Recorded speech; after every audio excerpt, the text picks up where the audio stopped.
Yesterday, the police arrested 31 suspected animal rising activists at the Epsom Derby. One protester even ran onto the track, but the race went ahead as planned. British Horse Racing Authority Chief Executive Julie Harrington condemned the action as reckless and dangerous, but the animal rights groups say they are doing what's necessary to raise awareness of the cruelty of the sport. So joining me now is broadcaster and journalist Lydia Hislop and spokesperson for Animal Rising, Louisa Hillwood. Now, I'd just say before we start that I think this is an incredibly important debate to have on this, because I know many of our viewers care deeply and passionately about animal rights, but they're also concerned about this rise in direct action.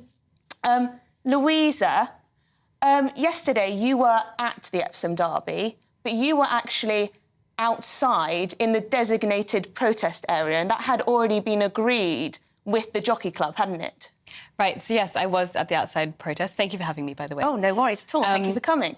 And yesterday, what we wanted to do, two main things. Firstly, was to hopefully stop the race, because we wanted to protect animals. I care deeply about animals, and as you just said, I'm sure many of your viewers do as well.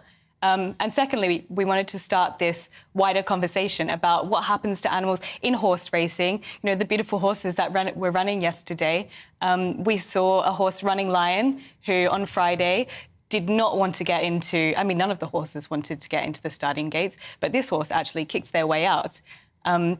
So yeah, we want to start this wider conversation about how we treat animals, because... So you clearly feel very passionately that you did not want this race to go ahead because you believe horses aren't treated in an appropriate way, in a good enough way, essentially, that it's not moral to do so. But wasn't there already an injunction in place against disruptive behaviour, and Animal Rising essentially breached that? Well, and that's where people start to think, well, hang on a bit, you are going against the law. You are breaking into criminal activity, and that is a step too far. Well, let's be clear here, and there's two main things to touch on here. That an injunction is essentially a law that has been bought by someone with a lot of money, and it bypasses people's democratic right to a fair trial. And secondly, we're talking about people who wanted to jump a fence to protect an animal. If I saw an animal on another side of a fence who was being harmed, I would jump the fence, wouldn't you? Well, Lydia, in terms of what happened yesterday, now, speaking to representatives of the horse racing community, they will always say how much they care for the animals and how this kind of disruption, while it may be well-meaning by some people who belong to this group, can actually be more risky when it comes to the horses' lives and, of course, the jockeys. Well, it's certainly risky yesterday because the protester, Ben Newman, who made his way onto the course, did so after the race had started. And Animal Rising had said consistently, and I quote them, that it was an absolute red line for them that they would start to infiltrate the track once the race had begun. And this is typical of the misleading and contradictory messages that Animal Rising are putting out.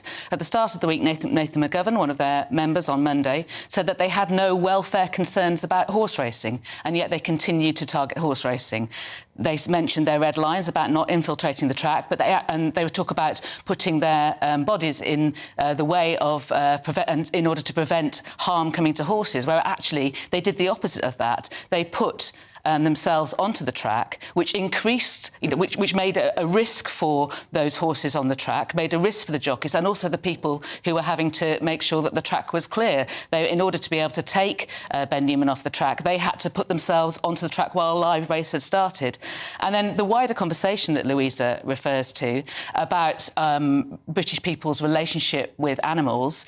On Tuesday here on GB News, Nathan McGovern again was speaking to Nigel Farage, and he said that Animal Rising, it's their point of view that people watching at home at the moment shouldn't have dogs and cats. They shouldn't have pets in any kind of way. And yet the following day, another member of Animal Rising said that they have a dog and a cat. I think Louisa herself has spoken about growing up alongside a dog. And it's these misleading and contradictory messages. If we're going to have a conversation about the British public's relationship with animals, it's beholden on Animal Rising to be consistent with themselves, and it's also beholden on them not to be misleading in what they say to the public. Well, that's a very good point. People will look up Animal Rising and perhaps be a little bit confused. Is this all about horse racing, or is it about a wider agenda where you don't even believe in people having pets, because that's something that the vast, vast majority of the British public who love having pets and believe they're fantastic owners for their dogs, cats, whatever else, you know, they wouldn't like to hear that, I'm sure. Coming back to Lydia's first point, my understanding from the videos that I saw what happened yesterday, there were a number of people attempting to get onto the track before the race started. The police knew about this. Do you condone that? Do you condone that? Security knew about this before the race started, and they failed to stop the race. They let it run anyway.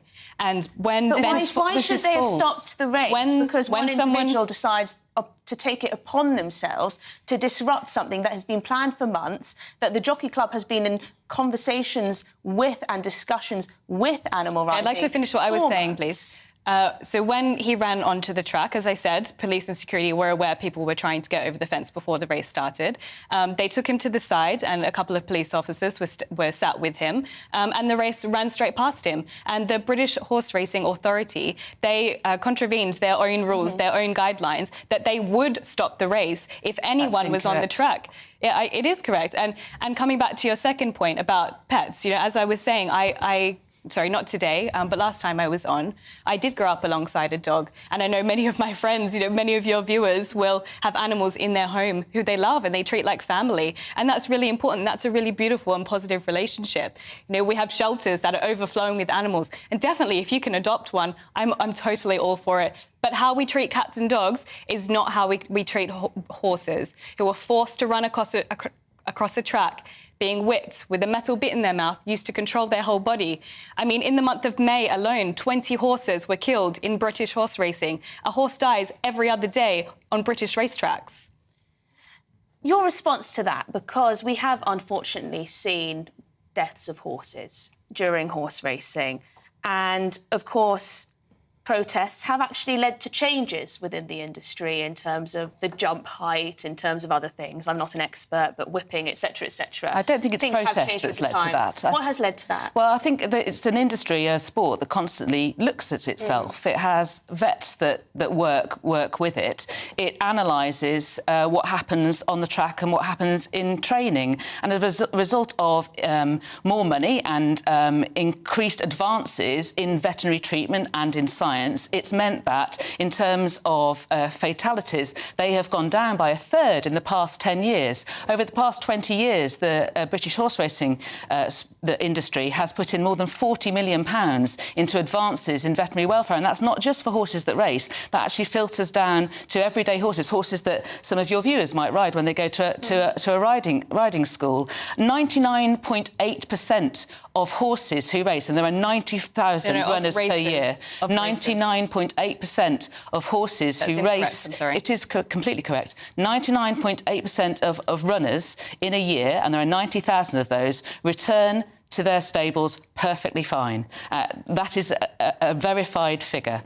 If we talk about some of the other points that Louisa has made, in terms of the stop race procedures, there are strict stop race procedures. We have to, in horse racing, they have to stop races for lots of different reasons it might happen, and people are drilled in how to do that. It's something that they are expert in. I learned from interviewing the jockeys yesterday at Epsom that they had actually been given some additional training about that prior to running the Derby. But the red line that Animal Rising put forward was that they would not try to infiltrate the track once the race had started. We didn't. The race had clearly started. Even their own social media shows that. The police have stated that that was a fact. The racegoer, the member of the public who filmed the video of Ben Newman on the track, whilst in the background the race is already underway, has said... We have to be a bit careful about exactly what we say, but completely take your point. That's in the public domain. That is in the newspapers this morning. It is. A lot of it is indeed. But Louisa, do you know, just looking at this more broadly, something that upsets a lot of our viewers and upsets a lot of the British public is the idea, and it's the same with groups like Just Stop Oil, Animal Rebellion, all of these types of groups, that they have some kind of moral authority to decide what people should and should not be doing, whether it's with animals, whether it's with energy supply, whether it's with climate change, whatever it is. What gives you the moral authority to tell people what they can and can't do, and then to disrupt occasions? That's the issue for me. Oh, I disagree. It's very self-entitled. I don't believe that I'm telling anyone what they can and can't do. As long as we have industries that result in the harm to animals, there will be people who are willing to step up and stop that from happening. You know, not so long ago, it was illegal to smash a car window to save a dog who was stuck inside. You know, and these laws, they changed because people were willing to smash that window. I certainly would be. And this is the same kind of thing happening. We need people to stand up and say, actually, why do we need to use animals like this? We should be loving them and giving them the respect that they deserve. They deserve long and happy lives in retirement. But Louisa, you're expecting 1,000 people to come to Epsom yesterday and protest. And as I understand it, certainly reports that I've read in the newspaper suggest that in the legal area of protest there are about 40 people there. Contrast that with 20,000 people who paid to watch the derby and many, many more who sat in the middle of the track talking, wanting to watch the race from the centre of the track. Millions of people watching it around the world. You know, you do not have the public behind you on this, and certainly those people at home. And you mentioned the metal bit in a horse's mouth for steering, which is attached to the bridle. But people who ride their horses at home, they know that is a valid piece of equipment in order to be able to steer a horse. It's similar to a lead for a dog. Presumably your dog that you grew up alongside was taken for walks on a lead to steer it and prevent it from going into harm. A bit is painful, OK? But back to your point about the number of people, I think something really important that we have actually in common is that we all do love animals. I can see that you're very passionate about this, and I believe that you do as well. I'm sure you really appreciate these horses and all of the people who went to the race. But isn't that the point, though? All of the people... Isn't that the point, that people see things differently?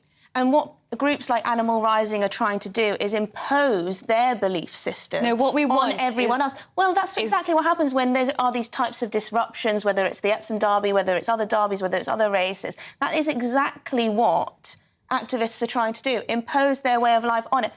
May I just ask you very quickly, Louisa, though, because I think a lot of people are interested in this. What happens to the horses after they're finished racing? Well, we have a retraining of racehorses, which is a charity that's wholly funded by the racing industry. And that means that they can go on to have fulfilling second careers. And that can be anything from dressage or show jumping, things that Louisa's organisation would like to ban as well, and sort of having a horse to ride at home, something else that Louisa's organisation would like to ban. What Animal Rising are talking about are the extinction of an entire breed. That's what they want. I mean, if we're worried about extinction, animal farming is the leading cause of biodiversity loss. That is, in the unfortunately, UK. I'm going to have to interrupt you. I'm very sorry. We could have spoken about this for much, much longer, I'm sure. Thank you very much. Very interesting indeed to hear both sides.